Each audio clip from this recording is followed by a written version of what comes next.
జై శ్రీమన్నారాయణ. ధవళనలిననిష్టం క్షీరగౌరం కరాగ్రై జపవలయ సరోజే పుస్తకాభీష్టదానే దధతమమలవర్ణం కల్పసూనాభిరామం తురగవదన విష్ణుం నౌమి విద్యారిజిష్ణుం. తురగవదన విష్ణుం నౌమి విద్యారిజిష్ణుం.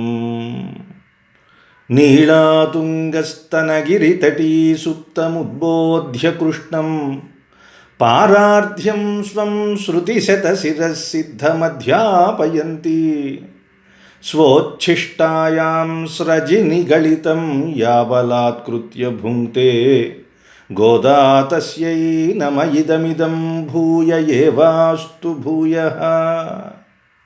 గోదా తస్యై నమ ఇదమిదం భూయ ఏవాస్తు భూయః.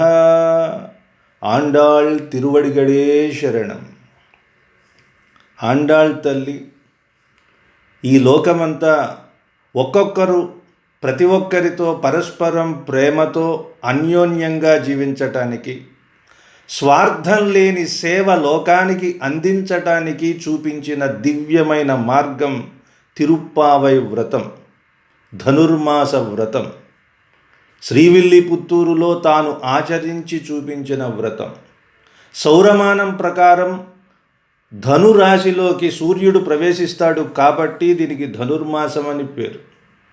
అలాగే చాంద్రమానం ప్రకారం చంద్రుడి గమనాన్ని బట్టి మృగశిర నక్షత్రంలోకి చంద్రుడు ప్రవేశిస్తాడు కాబట్టి ఇది మార్గశీర్ష మాసం.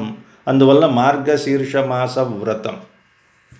నిజానికి వ్రతాన్ని ఆవిడ ఎందుకు ఆచరిస్తోంది? పైకి ఒక రకమైన ప్రయోజనం కనిపిస్తున్నట్లుగా ఉంటుంది, కానీ లోపల ధ్వని వేరొకటి ఉంటుంది. మహానుభావులు, మహర్షులు అయిన వాళ్ళు చెప్పే మాటల్లో అంతరార్థాలు అలాగే ఉంటాయి. శ్రీమద్ రామాయణం కానీ, గోదాదేవి అనుగ్రహించిన తిరుప్పావై ప్రబంధం కానీ, ఆళ్వారులు రచించిన పాశురాలు కానీ ఇవన్నీ ధ్వని ప్రధానమైనవి. పైపైన అర్థాన్ని మనం స్పృశించి దీనికోసమే ఈ పాశురం చెప్పారు అనుకుంటే మన బుద్ధి అక్కడి వరకే పనిచేస్తుంది. అంతకంటే ముందుకు వెళ్ళి లోతుల్లోకి వెళ్ళి అందులో ఉన్న ధ్వనిని మనం పట్టుకోవాలి. సాధారణంగా ప్రతి విషయంలోనూ గుణత్రయ విభాగం అని చేస్తూ ఉంటారు. అంటే ఈ లోకమే సత్వము, రజస్సు, తమస్సు అనే 3 గుణాలతో ఆవిర్భవించింది. మనలో కూడా 3 గుణాలు ఉంటాయి. ఒక్కొక్కసారి సాత్విక చంద్రోదయం కలుగుతూ ఉంటుంది. అబ్బా, మహానుభావుడు ఎంత సాత్వికంగా ఉన్నాడో అనుకుంటారు. ఒక్కొక్కసారి కొంచెం సాత్వికత, కొంచెం రజోగుణం ప్రకోపిస్తూ ఉంటుంది. ఇంకా కొన్ని సందర్భాలలో తమోగుణం అది వీర విజృంభణ చేస్తూ ఉంటుంది. విజ్ఞుడైన వాడు ఏం చేయాలి? లోపల ఎక్కడో ఉన్న సాత్విక గుణాన్ని పైకి తెచ్చుకొని రజస్సుని, తమస్సుని అణగద్రొక్కాలి. ఈ ప్రక్రియ చెప్పినంత సులభం కాదు. సాధించి చూపించాలి అంటే చాలా కష్టతరమైనది. దానిని ఈ వ్రతం ద్వారా ఆండాళ్ తల్లి మనకు అందిస్తుంది. సంస్కృత సాహిత్యంలో కూడా వాల్మీకి మహర్షిని, కాళిదాసు మొదలైన కవుల్ని మనం ఈ సాత్విక కవులు అనొచ్చు. వీళ్ళు ఏం చేస్తారు? శబ్దానికి, అర్థానికి సమీచీనమైన, సమానమైన ప్రాధాన్యాన్ని ఇచ్చి కవిత్వాన్ని లోకరంజకంగా అందిస్తారు. ఇక ఇతిహాసాలు ఉన్నాయి. మహాభారతం లాంటి గ్రంథాలు, పురాణకర్తలు వీళ్ళు అర్థానికి ఎక్కువ ప్రాధాన్యం ఇస్తారు. శబ్దం గురించి వాళ్ళు పట్టించుకోరు. దీన్ని రాజసం అన్నారు.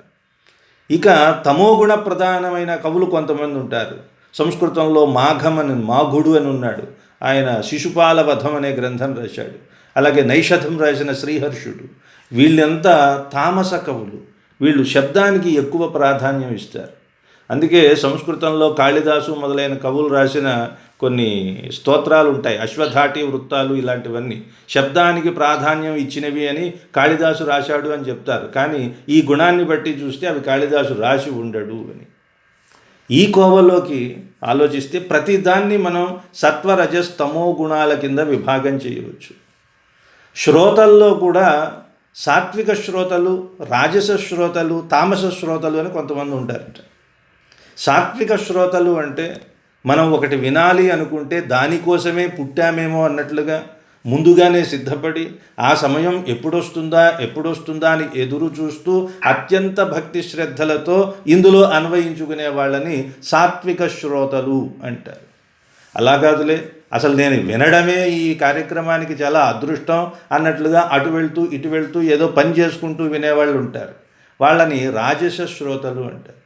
ఇంకా కాకుండా అసలు కొంచెం విని దాని మీద వీలైతే వినడం, ఒకరోజు వినడం, ఒకరోజు వినకపోవటం, ఇలా చేసేవాళ్ళని తామస శ్రోతలు అంటారు. వక్తల్లో కూడా 3 రకాలైన విభాగాలు చేయొచ్చు. ఒకటి సాత్విక వక్తలు, అంటే తాను చెప్పాలనుకున్నటువంటి విషయం లోకానికి 10 మందికి ఉపయోగపడాలి, ఇది ఒక గురుతరమైన బాధ్యత. వ్యాసపీఠం మీద కూర్చున్న తర్వాత చెప్పేది నేను కాదు, ఆ పరమాత్మే చెప్పిస్తున్నాడని తన శక్తి మొత్తాన్ని వినియోగించి ఆ పరమాత్మ వైభవాన్ని కీర్తించడానికి శ్రద్ధ ఆసక్తితో పనిచేయటం, చెప్పటం, ఇది సాత్విక వక్తకి ఉండేటటువంటి లక్షణం. ఇక రాజస వక్త అంటే ఈ ఉపన్యాసం కానీ ఈ ప్రవచనం కానీ చెబితే ఏమిటి లాభం, అయినా నేను చాలా గొప్పవాడిని, నన్నే పిలుస్తున్నారు కదా, నేనే చెప్తున్నాను కదా అనే అహంకారంతో కూడినట్లుగా చెబితే అది రాజసం అన్నారు. దీనివలన ప్రతిఫలాన్ని కూడా ఆశించి నాకు అది కావాలి ఇది కావాలి అనే కోరికలు కూడా పెడితే అది తామస వక్త అన్నారు. ఇలా గుణత్రయ విభాగం చేసుకుంటూ వెళ్తే ఆండాళ్ తల్లి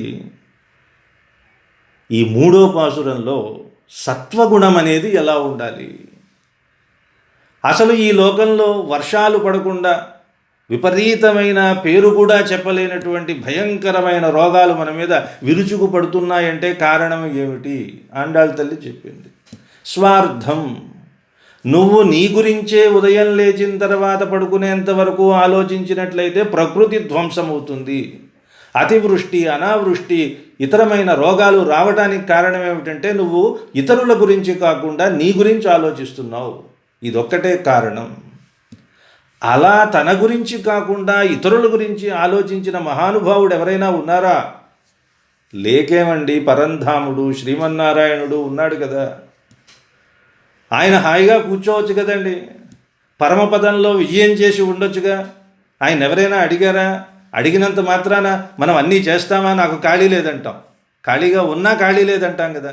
మరి ఆయన అనొచ్చు కదా, సమస్త లోకాల్ని చూసుకోవాల్సిన బాధ్యతలో ఉన్నానయ్యా నేను, ఈరోజు కుదరదు పో అనొచ్చు కదా. నిన్నటి పాసురంలో మనం చూసాం, ఎవరు పిలుస్తారా నన్నని ఒత్తిగిలి మరీ లేవడానికి సిద్ధంగా కూర్చున్నాడే, క్షీరసాగరం మీద వ్యూహ వాసుదేవ రూపంతో కూర్చున్నాడు స్వామి. అలాంటి స్వామి కొంచెం కిందకి దిగివచ్చి లోకాన్ని ఉద్ధరించడం కోసం, దుర్మార్గుల్ని అణచడం కోసం, తనని ఆశ్రయించిన సజ్జనుల్ని రక్షించడం కోసం దిగివచ్చాడు. ఆ లక్షణాన్ని చెబుతోంది ఈ పాసురంలో ఆండాళ్ తల్లి.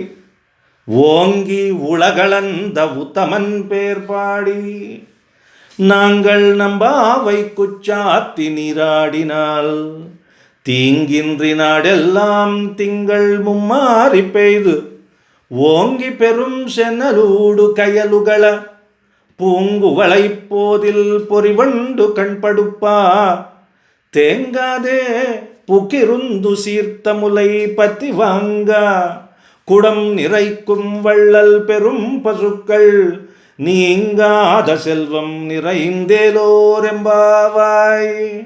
நீங்காத செல்వం நிறைందేలోరెంబావాయ్.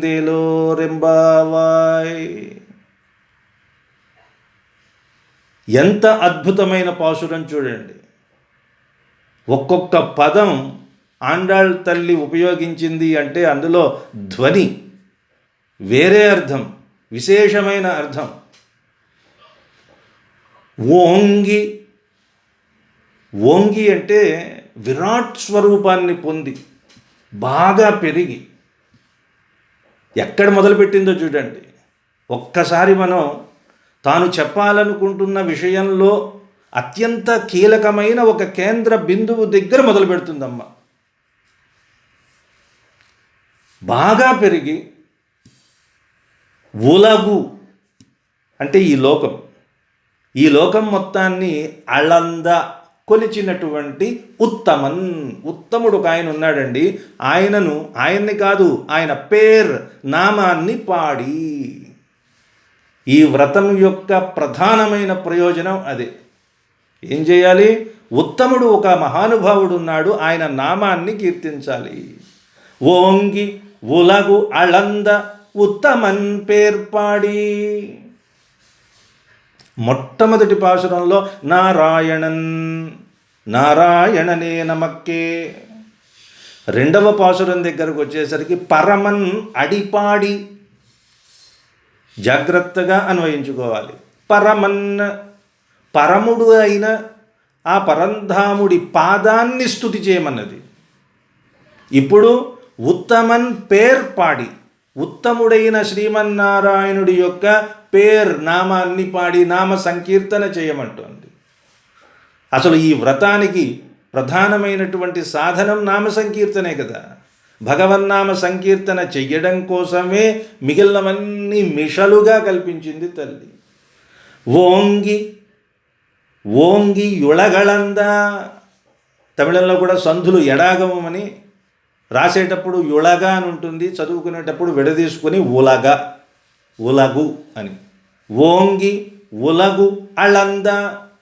అళంద అంటే కొలిచినటువంటి. ఉత్తమన్ పేర్పాడి, ఉత్తముడైన వామనమూర్తిని. ఆ మాట చెప్పలే ఎక్కడ. శ్రీవిల్లిపుత్తూరులో భాగవతోత్తములు వైష్ణవోత్తములు ఉదయాన్నే వామనస్తుతి చేస్తారు అని ఆముక్తమాల్యదలో శ్రీకృష్ణదేవరాయలు చెప్తారు. వామనమూర్తి కీర్తన పరమ ప్రయోజనాలను సమకూరుస్తుంది.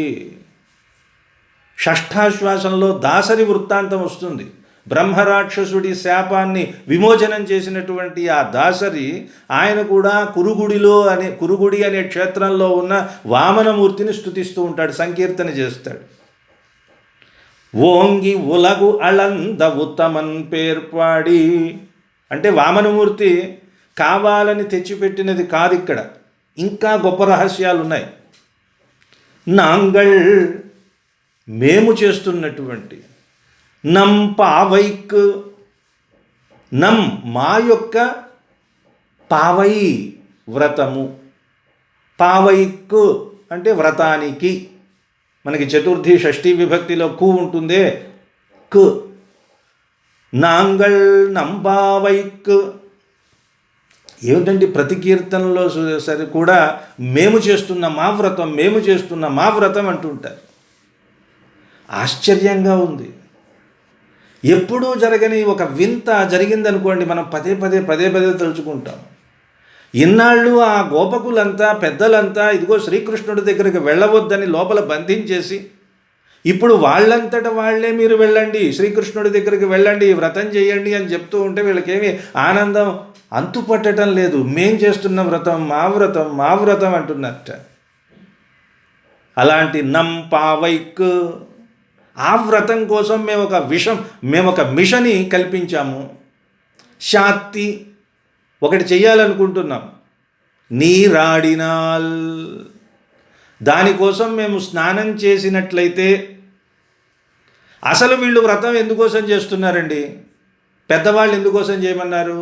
వర్షాలు లేవు, వర్షాలు కురిపించండర్రా, వ్రతం చేయండి, ఆ కృష్ణుడిని పిలిచారు, అప్పచెప్పారు, అదంతా. వీళ్ళకి కావాల్సింది వర్షం కాదు, వర్షం కావాల్సింది వాళ్ళకి. మనం కూడా అంతేగా. మనం ఒకడు కోరుకుంటాం, పిల్లల్ని ఒక దాంట్లో పెట్టి రుద్ది పారేస్తూ ఉంటాం, వాడికి అది నచ్చదు. వర్షం కావాలి, సస్య సమృద్ధి కావాలి అని కోరుకున్నది పెద్దలు. సరే పోనీలేండి, స్వామి కార్యం స్వకార్యం అవుతుందని ఇన్నాళ్ల బట్టి శ్రీకృష్ణ పరమాత్మతో ఆనందంగా గడిపి సంకీర్తన చేసి ఆయనతోనే జీవితాంతం అంటే ఈ ఆత్మ ఉండేంత వరకు ఉండిపోవాలి అని మనం కలలు కన్నాం కదా. ఆ కలలు తీరే రోజు కాబట్టి కృష్ణుణ్ణి సమాగమించాలి, కృష్ణుణ్ణి పొందాలి అని లోపల, పైకి మాత్రం వర్షం కోసం అన్నట్టుగా చేస్తున్నారు. అందువలన ఈ వ్రతం చేస్తున్నారు. ఈ వ్రతంలో స్నానం అనేది ఒక అంగం. స్నానం చేయాల్సినటువంటి అవసరం లేదు, అయితే వీళ్ళకి మాత్రం ఉంది. వ్రతంలోనేమో మార్గశీర్ష స్నానము సాంస్కృతికంగా మనకు కనిపిస్తుంది, కానీ వీళ్ళకి ఉన్న అవసరం ఏమిటయ్యా అంటే శరీరం తపించిపోయింది, ఆత్మ తపించిపోయింది శ్రీకృష్ణుడి కోసం, తహతహలాడిపోతోంది, వేడెక్కిపోయింది. తాపత్రయం అంటామే, ఆది దైవిక, ఆది భౌతిక, ఆధ్యాత్మిక 3 తాపాలు ముంచెత్తి ఈ శరీరము ఆత్మ వేడెక్కిపోతే దీన్ని చల్లార్చుకోవాలి. ఎలా చల్లార్చుకోవాలి? ఒక సరస్సు ఉందండి, ఒక సముద్రం ఉందండి, ఆ తటాకం పేరు శ్రీకృష్ణుడు. వెళ్ళాలి, అందులో జలం ఉంది. ఆ జలం ఏమిటి? శ్రీకృష్ణుడి గుణగణాలే. అందులో వెళ్ళి మునిగామనుకోండి, కృష్ణుడే నేనైపోతాను, నేనే కృష్ణుడైపోతాను, నామరూపాలు ఏమీ ఉండవు. ఈ స్థితి కోసమే ఈ వ్రతం చేయాలి. అది స్నానానికి ఉన్న పరమ ప్రయోజనం. ఓంగి ఉలగు అళందవు తమన్ పేర్పాడి నాంగళ్ నంబా వైకుశాతి నీరాడినాళ్. మేము మా కోసం మేము చేస్తున్నటువంటి మా వ్రతంలో నీరాడినాల్ అంటే వర్షం కోసమని వ్రతం చేస్తూ ఆ వ్రతంలో ఒక అంగంగా మేము స్నానం చేసినట్లయితే ఏమవుతుంది? తీంగు, తీంగు అంటే అతివృష్టి అనావృష్టి, ఏదైనా సరే ఒక ఈతి బాధ అంటే పంటలు పండడం కానీ లేదా వరదలు వచ్చి కొట్టుకుపోవడం కానీ ప్రాకృతికమైన విపరీతాలు ఏవైతే వాటన్నింటినీ తీంగ్, అవి ఇంద్రి తీరిపోతాయి. తీంగిన్రి అయ్యి నాడు ఎల్లాం, నాడు అంటే దేశము. ఆ రేపల్లి ఎంత పల్లె, శ్రీవిల్లిపుత్తూరు ఎంత పల్లె అయిపోయింది. వారి ఊరు దాటిపోయారు, వారి ప్రాంతం దాటిపోయారు. ఇప్పుడు విశ్వజనీనమైన శ్రేయస్సు కోసం ఆండాళ్ళు తల్లి అందరినీ తీసుకొస్తుంది. తీంగ్ ఇన్రి అంటే ఈతి బాధలన్నీ పోయి నాడెల్లాం ఈ లోకమంతా తింగళ్ ముమ్మారి పెయ్దు నెలకి 3 వానలు కురుస్తాయి. తింగళ్ అంటే నెల, ముమ్మారి అంటే 3 సార్లు, పెయ్దు కురియుట వర్షిస్తుంది మేఘం. అంటే వరుసగా 3 రోజులు ముసురు పెట్టి కొట్టేయడం కాదు, మనకు కొట్టినట్టు 9 రోజులు మంచి ఎండ కాసిన తర్వాత 1 రోజు వర్షం పడుతుంది, మళ్ళీ 9 రోజులు ఎండ కాసిన తర్వాత వర్షం పడుతుంది, మళ్ళీ 9 రోజులు ఎండ కాసిన తర్వాత వర్షం పడుతుంది. అప్పుడు కదా ప్రకృతి వాతావరణం సమతుల్యంగా ఉండటం. తీంగిన్రి నాడెల్లాం తింగళ్ ముమ్మారి పెయ్దు ఓంగి పెరుం శెనెలూడు కయలుగళ. మరి అలాంటి వర్షాలు పడినప్పుడే పంటలు పండుతాయి. జాగ్రత్తగా గమనించండి. ఒకే రోజు 3 రోజులు వర్షం కొట్టేసి వరదలు వచ్చేస్తే పండిన పంట అంతా పోతుంది. ఇలా వర్షాలు కురిస్తేట బాగా ఉన్నతంగా ఎత్తుగా ఏపుగా పెరిగి పెరుం, పెరుం అంటే ఉన్నతంగా గొప్పగా శ్రేష్టమైన, మనం అంటాంగా స్వామికి ఏమిటి వేరు? పెరుమాళ్, పెరుం ఆళ్. అయ్యా నిన్ను కంటే మించిన వారు లేరని చెప్తున్నాం మనం. పెరుం శ్రేష్టమైన గొప్పది అయిన, సెన్, సెన్ నెల్ ఊడు అలా విడదీసుకోవాలి.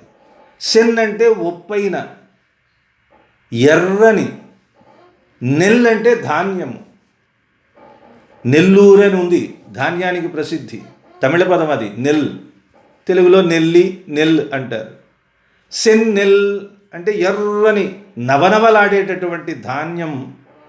సెన్నలూడు పెరుం సెన్ నెల్ ఊడు అంటే ఆ ధాన్యపు మళ్ళలో, ఆ పంటలు పండేటటువంటి ఆ పొలంలో మధ్యలో ఏమవుతుందట? కయల్ ఉగళ. కయల్ అంటే చేప.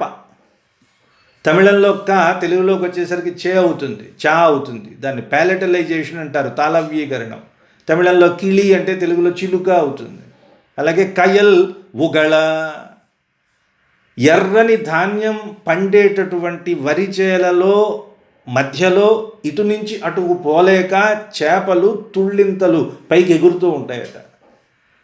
అలాంటి చేపలు ఉత్సాహంగా ఎగురుతూ ఉండే చోటు అంటే మంచి పంటలు పండుతాయి, మంచి ధాన్యం, ఆ సిరి ఇంటికి వస్తుంది అని చెప్పడం. ఎప్పుడు మేము స్నానం చేసినట్లయితే ఓంగి పెరుం సెన్నెలూడు కయలుగళ పూంకువళై పోదిల్ పొరివండు కణ్పడుప్ప. ఇక ఇది ఒకటి, ఇది సస్య సమృద్ధి గురించి చెప్తున్నది. ఆ తర్వాత పూం అందమైనటువంటి కువళై కలువ పువ్వులు ఉంటాయి అక్కడ. ఆ వరి మళ్ళల్లోనే కింద మంచి జలపుష్టి ఉంటుంది కాబట్టి, నల్లమట్టి ఎర్రమట్టి సారవంతమైన నేల ఉంటుంది కాబట్టి అందులోంచి వాటంతటవే పుట్టుకొస్తాయి కలువ పువ్వులు. ఇలా కాడ లోపల నుంచి పైకి వచ్చి అందంగా విప్పార్చుకుని ఉంటుంది. ఉదయం అవగానే కలువ పువ్వు ముడుచుకుపోతుంది, రాత్రి అవగానే చంద్రుడిని చూసి వికసిస్తుంది. ఇది కవి సమయం. తిరుప్పావై ఒక కావ్యం అండి, అద్భుతమైన కావ్యం, అత్యంత ప్రాచీన కాలంలో మనకి అందినటువంటి కావ్యం. అందువల్ల ఆ కావ్యంలో ఉన్న సౌందర్యం, దాని ధ్వని మనం తెలుసుకునే పద్ధతిలో చదువుకుంటే ఆ ఆనందం ఇంకా ఎక్కువగా ఉంటుంది. పూం అందమైన, కువలై కలువ పువ్వులో, పోదిల్ అంటే ఆ పువ్వు లోపల ఉన్న శరీరంలో, పొరి అందంగా మిలమిలా మెరుస్తూ ఉండే వండు తుమ్మెదల గుంపు. పుష్పం ఉందంటే అందులో మకరందం ఉంటుంది కాబట్టి ఆ మకరందాన్ని ఆస్వాదించడానికి తుమ్మెదలు వస్తాయి. వచ్చి ఆ మధువు అధికంగా ఉండటం వల్ల దాన్ని పానం చేసి చేసి చేసి మత్తెక్కి అందులోనే ఉండిపోతాయి. సూర్యుడు రాగానే మళ్ళీ ఆ పువ్వు ముగుళించుకుపోతుంది. అప్పుడు కొంచెం మత్తులో నిద్రలో లేచిన తర్వాత భర్త తుమ్మెద, భార్య తుమ్మెద, భార్య తుమ్మెద, భర్త తుమ్మెద ఉంటాయి. అందులో ఒకళ్ళనొకళ్ళు కయ్యమని కస్సుబుస్సులు ఆడుకుంటూ ఉంటారట. అంతా తప్పు నీదే, చెప్పొచ్చు కదా, బయటకు వెళ్ళిపోయేవాళ్ళం, చూడు ఇప్పుడు ఇరుక్కుపోయామని. పెద్ద చెప్పొచ్చావు, నువ్వు చెప్పొచ్చు కదా అని వాళ్ళు అక్కడ కూడా కొట్టుకుంటూ ఉంటారట. ఎవరు?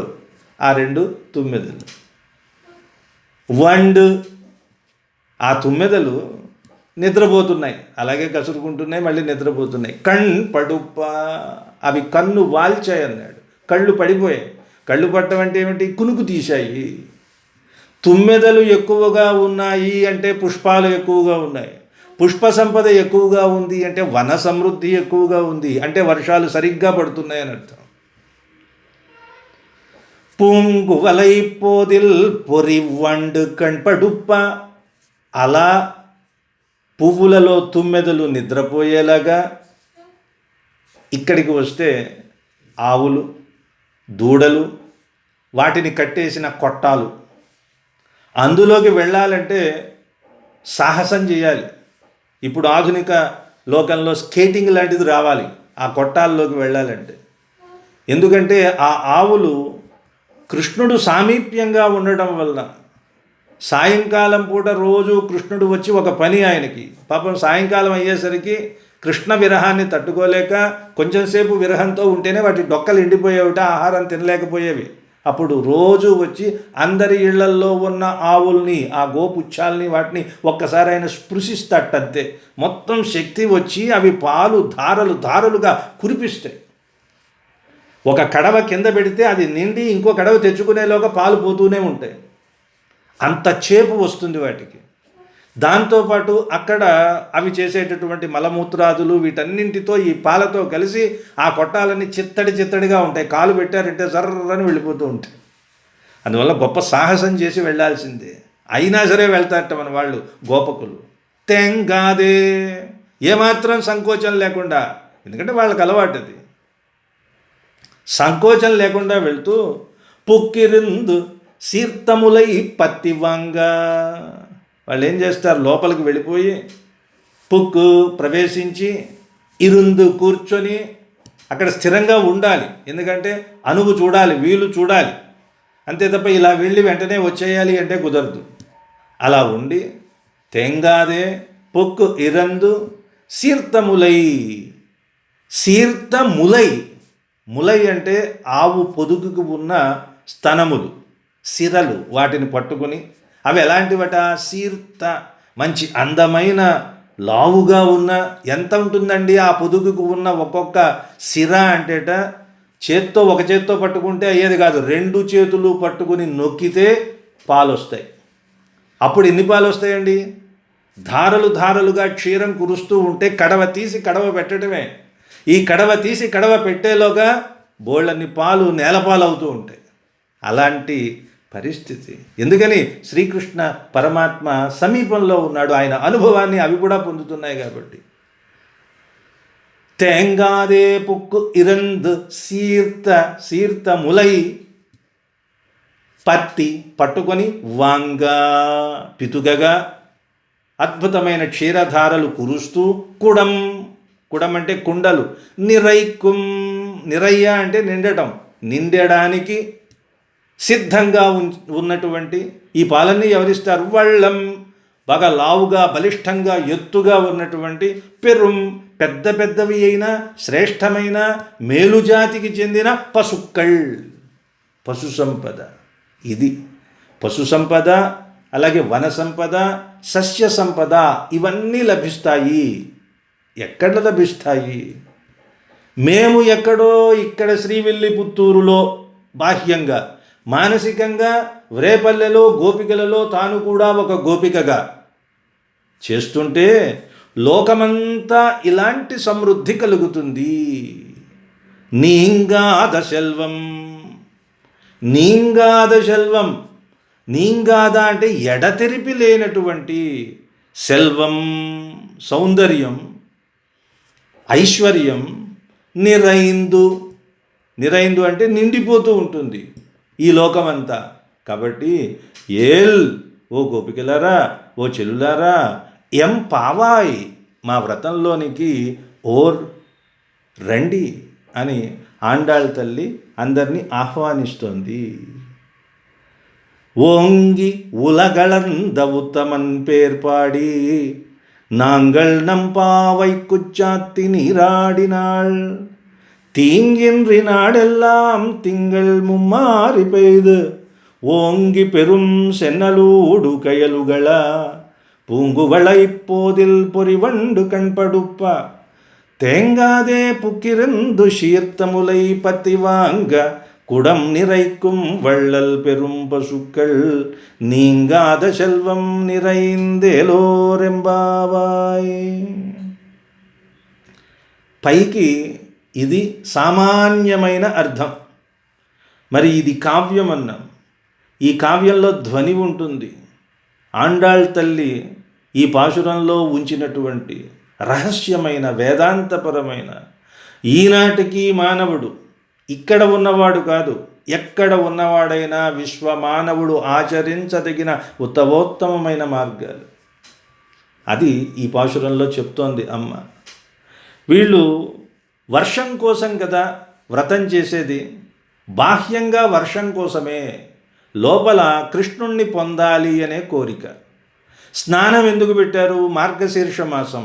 ఈ వ్రతానికి స్నానం అనేది ఒక అంగం. ఫలం జాగ్రత్తగా గమనించండి. వీళ్ళకి ఫలం అక్కర్లా, వీళ్ళకి ఐహికమైన కోరికలు లేవు, ఆముష్మికమైన కోరికలు లేవు. పరమపదం ఇస్తాను రెండర్రా అంటే పొండి అంటారు, వీళ్ళేం తీసుకోరు. ఐహికమైన సుఖాలు ఇస్తామయ్యా అంటే మాకొద్దు మీరే ఉంచుకోండి అంటారు. అందువలన సుఖాల కోసం, కోరికల కోసం ఈ వ్రతం చేశారంటే ఈ వ్రతం ఫలితం మీకు రాదు. వీళ్ళు వ్రతం చేస్తారు, ఫలితం ఎవరికండి? చేయించిన వారికి వస్తుంది, పక్కన ఉన్న వారికి ఫలితం వస్తుంది. ఇప్పుడు పెద్ద పెద్ద మహానుభావులు యతీశ్వరులు పక్కన మనం వెళ్ళామనుకోండి, ఏమవుతుంది? వాళ్ళకి ఏదైనా ఇస్తే వాళ్ళు తీసుకోరు కదా, మనకి ఇచ్చేస్తుంటారు. అందువల్ల యతీశ్వరులు పక్కన ఉంటే మనకి బోళ్ళని లాభాలు ఉంటాయి. ఫలము అడ్డుకున్న వారికి ఫలాన్ని ఇచ్చేశారు. శ్రీకృష్ణుణ్ణి పొందకుండా ఆపారే, వాళ్ళకి ఫలం, వర్షం వాళ్ళకి కావాలి, మీరు తీసుకోండి అయినా మీ వర్షం మీకు వస్తుంది, మేము చేస్తాం, మాకేమీ కోరిక లేదు. మరి ఈ వ్రతం చేయడానికి అర్హులెవరు? అసూయ అన్నది లేనివారే దీనికి అర్హులు. పరమాత్మని మీరు పొందాలనుకుంటున్నారా? అసూయతో ఉంటే ప్రయత్నం చేయకండి, ఉపయోగం లేదు. అసూయ ఉంటే దగ్గరికి రాడు. ప్రతి జీవిలోనూ పరమాత్మే ఉన్నాడు కదా. మరి ఇంకొకడిని చూసి నువ్వు అసూయ పడ్డావు అంటే మరి పరమాత్మ నీకు దూరం అవుతున్నట్టే లెక్క. ఆండాళ్ తల్లికి, గోపికలకి కోరిక అన్నది లేదు. అందువలన వీళ్ళు చేసిన వ్రతం తాలూకు ఫలితాలన్నీ పక్క వాళ్ళకి వస్తాయి. అనుకోకుండా కొన్ని వస్తే తీసుకుంటారు అంతే తప్ప కోరిక మీద ప్రయోజనం అనేది ఎప్పుడూ ఉండకూడదు. ఇప్పుడు మనం యజ్ఞం చేస్తామండి, ఎందుకు యజ్ఞం చేస్తాం? ఈ హవిస్సులు ఇస్తూ ఉంటే దేవతలు సంతృప్తి చెంది మనం పైకి వెళ్ళినప్పుడు అక్కడ మనకి మంచి సౌఖ్యాలు ఏర్పాటు చేస్తారు అని యజ్ఞం చేస్తాం. అది పైలోకంలో ఎప్పుడో ఈ శరీరాన్ని విడిచిపెట్టిన తర్వాత. యజ్ఞం చేయడం వల్ల ఇప్పుడే మనకి వర్షం కురుస్తుంది. యజ్ఞం చేయడం వల్ల మన ఆయువు వృద్ధి చెందుతుంది, ప్రకృతి బాగుపడుతుంది, సంతానం కలుగుతుంది, ఐశ్వర్యం కలుగుతుంది. వీటన్నిటి కోసం మనం చేయలేదే యజ్ఞం. కానీ ఉత్తమమైన ఒక కార్యాన్ని ఆచరించినప్పుడు చిన్న చిన్న వస్తూ ఉంటాయి. వాటిని కూడా స్వామి నువ్వే నాకు సమర్పించావు అని ఒక నమస్కారం పెట్టి మనం స్వీకరించాలంతే. గజేంద్రుడు చూడండి, రావే ఈశ్వర కావవే వరద అని ఎవరిని పట్టుకోవాలో ఆయన్ని పట్టుకున్నాడు. లక్ష్మీదేవిని రమ్మన్నాడా, గరుత్మంతుడిని రమ్మన్నాడా, సుదర్శన చక్రాన్ని రమ్మన్నాడా, విశ్వక్సేనుడిని రమ్మన్నాడా, నారదుని రమ్మన్నాడా? అందరూ పొలోమంటూ వచ్చేశారు. తన వెంటన్ సిరి లచ్చి వెంట అవరోధవ్రాతమున్ దాని వెంకను పక్షీంద్రుడు వాని పొంతను తను కౌమోదకీ శంఖచక్ర నికాయంబును నారదుండును ధ్వజనీకాంతుండు తావొచ్చి రొయ్యన వైకుంఠపురంబునన్ కలుగువారాబాల గోపాలమున్. ఒక్కడిని పిలిస్తే ఇంతమంది రావటం ఏమిటండి? మనం ఎవరినైనా ఇంటికి అతిథిగా ఒక్కడిని పిలిస్తే 100 మంది వస్తే చిటపట్లాడిపోతాం, వచ్చేసారంతా. ఎందుకని? ఉత్తమమైన దాన్ని నువ్వు లక్ష్యంగా పెట్టుకుంటే చిన్న చిన్న వాటంతటవే వస్తాయి. అందుకే అంటారండి, ఒక ఊళ్ళో అష్టాక్షరీ మంత్రాన్ని ఉపాసన పొందినవాడు గురువు దగ్గర మంత్రాన్ని పొందితేట వాడు ఉన్న ఊరు సుభిక్షంగా ఉంటుంది, ఏ రకమైన ఈతి బాధలు ఉండవని చెప్తారు. అలాంటి మంత్రాన్ని పొందిన వాళ్ళు ఉన్న ఊరికి పట్టేటటువంటి లాభం అది. ఇక ఈ పాశురంలో ఆండాళ్ తల్లి వామనుణ్ణి ఎందుకు తీసుకొచ్చింది అంటే, సరే వాళ్ళ ఊళ్ళో వామనుణ్ణి ఆరాధన చేయడం ఉంటుంది కదా, ఒక్కొక్క ప్రాంతంలో ఒక్కొక్క దేవుణ్ణి ఆరాధన చేస్తారు. ఆ దేవుణ్ణి ఆరాధన చేసినప్పుడు లోకల్ హాలిడే ఇస్తే మనం ఇంట్లో కూర్చుంటాం అంతే. ఆ పూజ అది మనం ఏమి చెయ్యం. పర, వ్యూహ, విభవ, అర్చావతార, అంతర్యామి అని 4 రూపాలలో స్వామి ఉంటాడట. పరలోకంలో శ్రీమన్నారాయణుడై ఉన్నటువంటి స్వామికి ఏం తోస్తుందండి? వచ్చిన వాళ్ళందరూ తనలాగే ఉంటారు. రోజు ఒకే కార్యక్రమం చేస్తే ఎలా విసుగు వస్తుందో, మరి లోపలేమో లోకంలో కష్టాలు పడేవాళ్ళు ఉన్నారు కదా, వాళ్ళందరూ వచ్చి కష్టాలు చెప్పుకుంటే మరి నేను వినాలి కదా అని వచ్చి కిందకి వచ్చాడు. వ్యూహము అన్నారు. అంటే క్షీరసాగరంలో శేషతల్పం మీద హాయిగా శయనించి ఉండే మూర్తి. 2వ పాసురంలో మనం అనుకున్నాం పరమన్ అడిపాడి అన్నప్పుడు ఆ పరమన్ భగవంతుడు అంటే 6 గుణాలు ఉండాలి అని చెప్పారు. జ్ఞానము, బలము, ఐశ్వర్యము, శక్తి, వీర్యము, తేజస్సు, ఈ 6 గుణాలు ఉంటే భగవంతుడు అన్నారు. భగ అంటే ఈ 6 గుణాలు. ఈ 6 గుణాలతో ఆవిర్భవించినటువంటి ఒక మూర్తి ఆయన వ్యూహ వాసుదేవుడు, పరవాసుదేవుడు అంటారు. ఆ వాసుదేవుడుగా ఆయన అక్కడ ఉన్నాడు. ఆ తరువాత వ్యూహాలు 4: వాసుదేవ, సంకర్షణ, ప్రద్యుమ్న, అనిరుద్ధ అని. ఈ 6 గుణాలే 2 గుణాలుగా మిగిలినటువంటి సంకర్షణ, ప్రద్యుమ్న, అనిరుద్ధ అనే వ్యూహాలు ఏర్పడ్డాయి.